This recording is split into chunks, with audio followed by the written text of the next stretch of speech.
안녕하세요. SIA에서 연구팀장을 맡고 있는 최용기입니다. 트랙1에서는 도시계획, 자연재해에 활용하는 인공지능 사례에 대해서 설명드립니다. SIA에서는 주행도로 영역 결정에 도움을 주고 도시계획과 밀접한 관련이 있는 로드 세그멘테이션 기술을 개발합니다. 도로 추출은 위성 영상에서 도로의 분포를 분석하는 기술입니다.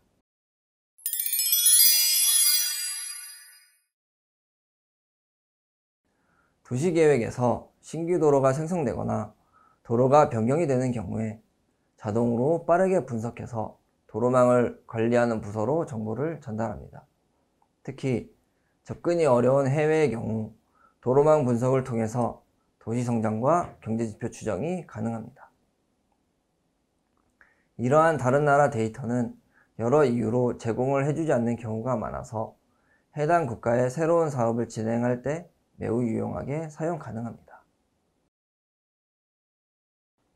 기존 도로 추출 기술은 교차로와 길을 연결하는 형태로 분석을 했었다면 현재 SIA에서는 도로의 폭과 길이 그리고 속성을 알 수 있는 의미론적 분할 기술을 도로 추출에 활용합니다. SIA에서는 도로 타입의 기준을 국제적으로 많이 사용하는 오픈 스트리트 맵을 기반으로 모터웨이부터 언클래시파이드까지 정의합니다.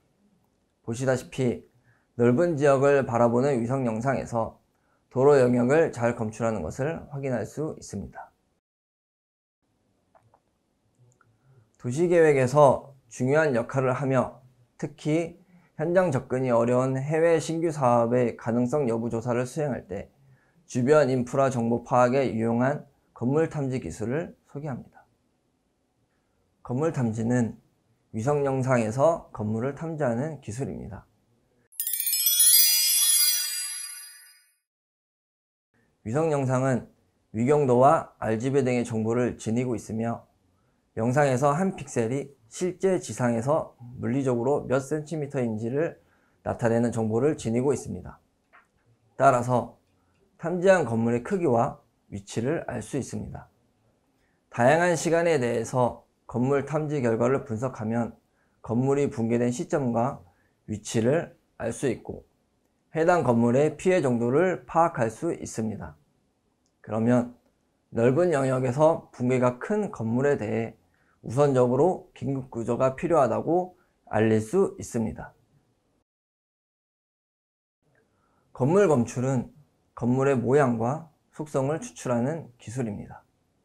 인공지능을 활용하여 큰 건물뿐만 아니라 작은 건물까지 잘 찾아냅니다. 건물 검출은 해당 지역의 어떤 속성의 건물들이 얼만큼 분포되어 있는지 파악이 가능합니다. 지역의 어느 쪽에 공장단지가 형성되어 있고 어느 부분에 주택단지가 얼만큼 생성되어 있는지 파악이 가능하여 국내나 해외에 신규 공장 신설이나 신규 사업을 구상할 때 해당 지역을 직접 가지 않아도 주변 인프라 분석에 위한 유용한 정보를 제공합니다. 마지막으로 이러한 도심 정보를 활용하여 언제 어디서 물리적 지리적 변화가 일어났는지 파악하는 변화 탐지 기술을 소개합니다. 변화 탐지 기술은 과거의 영상과 비교하여 객체 및 지형의 변화를 탐지하는 기술입니다.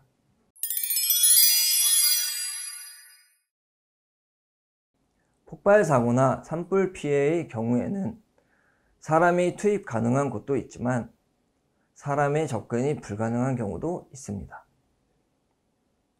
예를 들면 동일본 대지진의 경우에는 방사능 때문에 사람이 직접 현장에 들어갈 수 없습니다. 이런 경우에 피해를 파악하기 위해서는 항공 영상이나 위성 영상을 활용해야 합니다. 또한 산불 피해는 진행 방향을 하늘 위에서 봐야 전체 진행 방향을 파악하기 용이하므로 전체적인 피해 규모 파악과 빠른 대책 논의를 위한 정보 취득 목적으로 이 기술이 유용하게 활용될 수 있습니다. 변화 탐지는 2개 이상의 영상에 대해서 현재 보고자 하는 타겟 영상이 지난 과거의 레퍼런스 영상과 비교하여 어떤 부분이 얼마나 어떻게 달라졌는지 파악하는 기술입니다. 토네이도, 홍수 등으로 인한 피해 사항에 대해 빠르게 규모를 파악하고 구조에 필요한 정보를 제공할 수 있습니다. 또한 넓은 지역에서 동시다발적으로 발생하는 도심의 변화를 자동으로 분석 가능합니다. 재난재해의 경우에는 건물이 가장 중요한 객체이므로 건물의 피해 정도를 파악합니다. SIA에서는 속성 변화 탐지 기술을 적용하여 변화 영역뿐만 아니라 속성의 변화까지 파악이 가능합니다. 발표 예시에서는 녹색을 나타내는 초지에서 회색을 나타내는 불침투성 표면 클래스와 붉은색으로 표시된 건물 클래스로 변경되었습니다. 이로써 해당 기간에 초지를 정리하고 건물이 건설되었음을 알 수 있습니다. 도시계획, 자연재해를 분석하기 위해서는 앞서 설명드린 도로 추출, 건물 검출, 변화 탐지 등을 수행해야 합니다. 세 가지 항목의 공통점은 인공지능의 출력 결과물이 입력된 영상과 같은 크기를 지닌다는 것입니다. 즉, 입력 영상의 픽셀 개수가 n개라면 출력 결과도 n개입니다. 그래야 원본 영상 위에 어떤 부분이 도로, 건물이며 어느 영역이 변화했는지 표현이 가능하기 때문입니다. 보통의 분류 문제라면 입력된 사진이 무엇이다 라는 클래스를 출력하기 때문에 적은 메모리를 사용하지만 위에 언급된 세 가지 기술들은 픽셀 단위로 클래스를 출력하기 때문에 많은 메모리를 필요로 합니다. 엔비디아의 GPU들은 높은 메모리를 제공하기 때문에 저희가 생각하는 인공지능 모델을 잘 표현할 수 있습니다. 또한 변화 탐지의 경우에는 사건 발생 전과 발생 후의 영상을 각각 필요로 하므로 2장 이상의 영상을 입력받습니다. 따라서 많은 메모리를 효율적으로 사용하는 기술이 필요합니다. 엔비디아 GPU는 멀티 GPU를 사용하는데 매우 효율적이고 쉬운 접근 방식을 제공하므로 이러한 문제를 해결 가능합니다. 이상으로 트랙 1 발표를 마치겠습니다.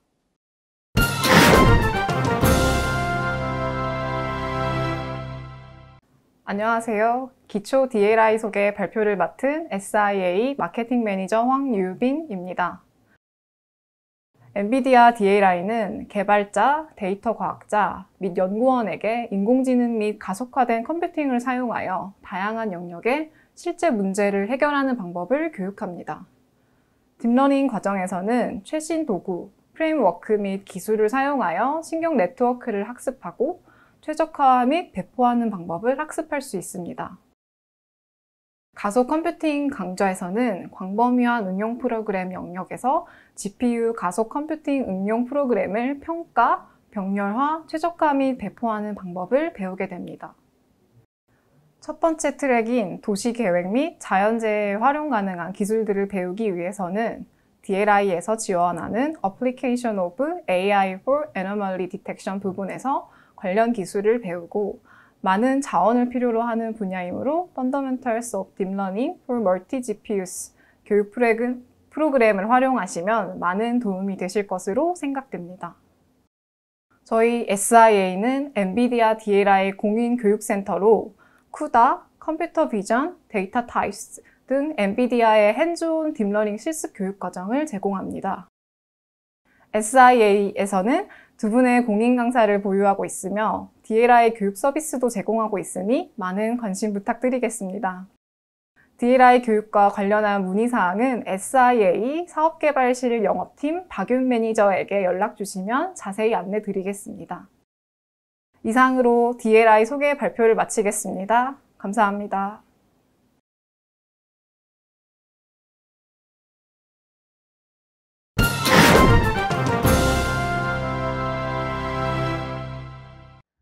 안녕하세요. 트랙 5 DGX A100 아키텍처 및 제품 특징 소개를 맡은 에즈웰 플러스 오원교입니다. 앞서 여러 트랙들을 통해 위성사진 분석 중 겪는 몇 가지 문제점들을 보았고, 그 문제점들을 해결하려면 필요한 몇 가지 요소들이 있었습니다. 그것을 간단히 정리하면 크게 세 가지로 나뉩니다. 첫째, 빠른 처리 속도와 둘째, 멀티 GPU 트레이닝, 그리고 마지막으로 셋째, 대용량 GPU 메모리입니다.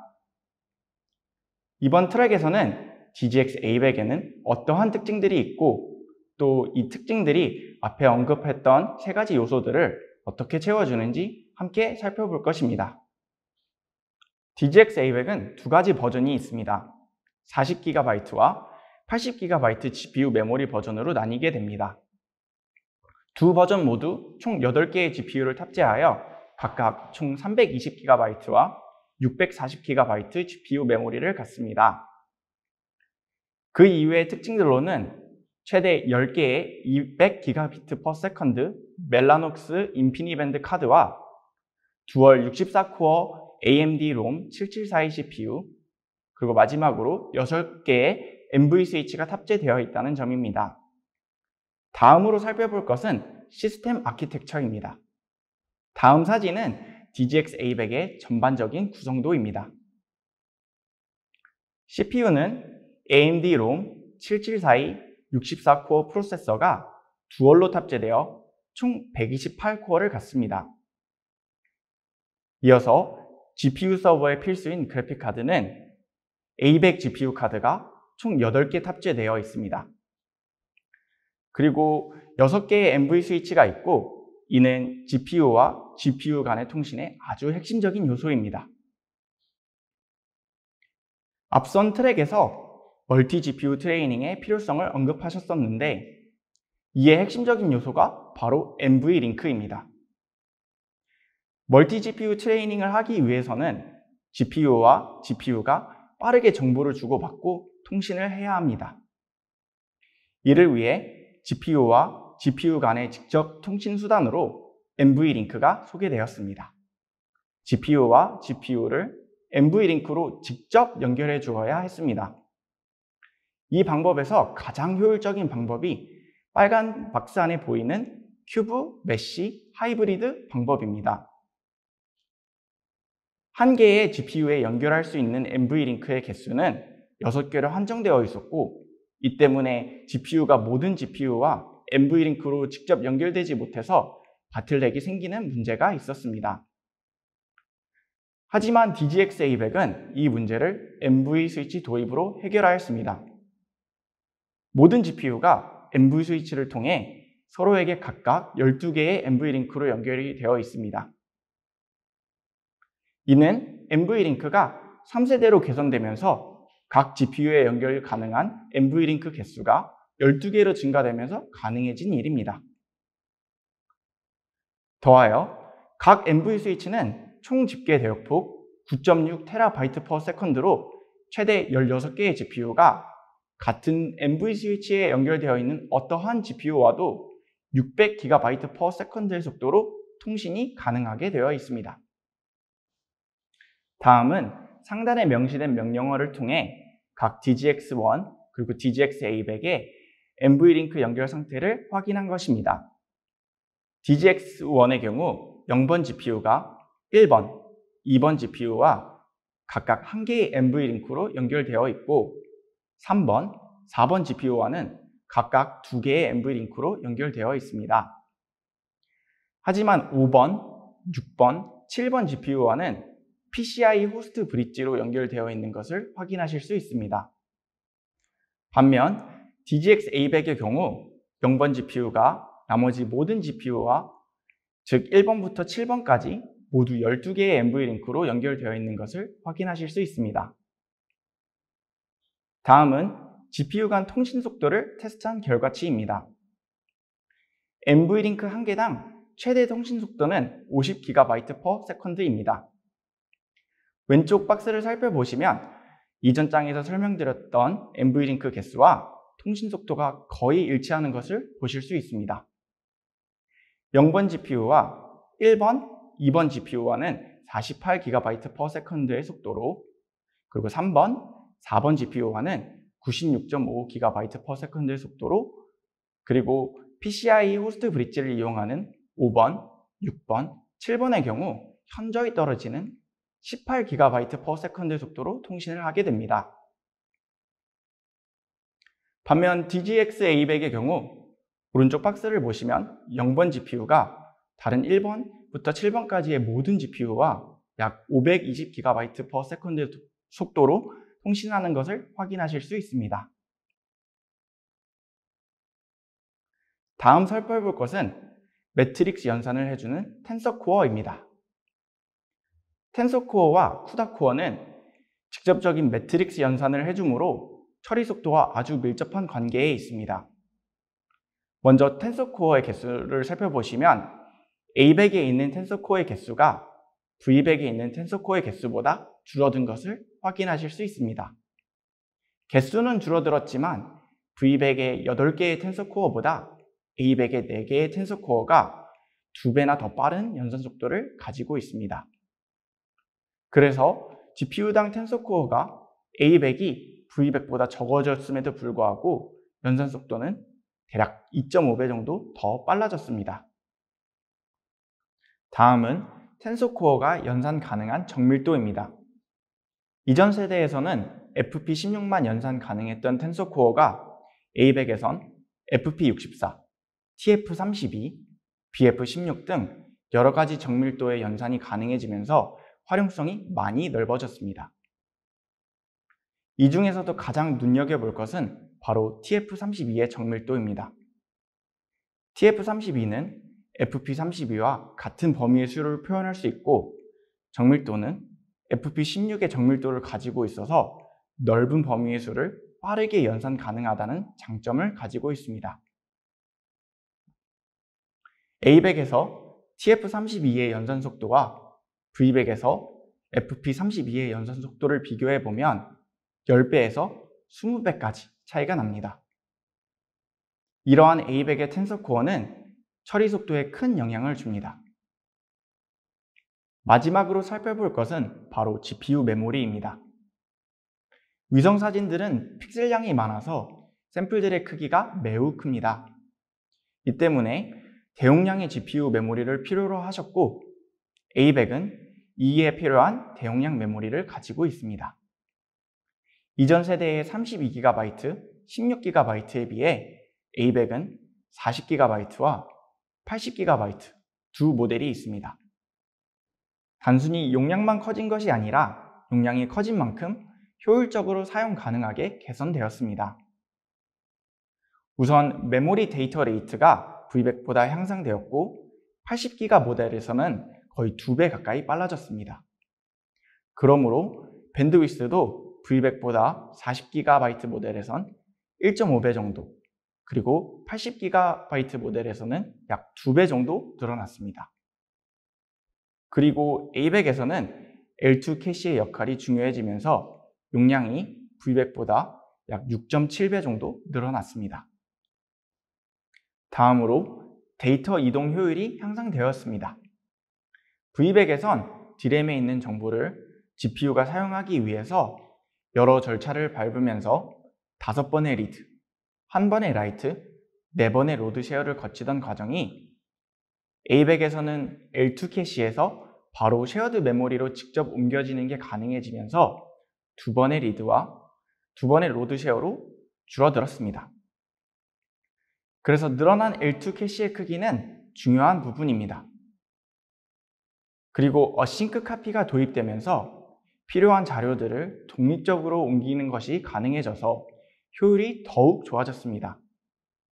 이 기능들은 CUDA 11에서 가능한 것으로 CUDA 11을 사용해야 한다는 점을 꼭 기억해 주세요. 이상으로 DGX-A100 특징을 설명해 드렸습니다. 궁금하신 점은 메일로 문의해 주시기 바랍니다. 감사합니다.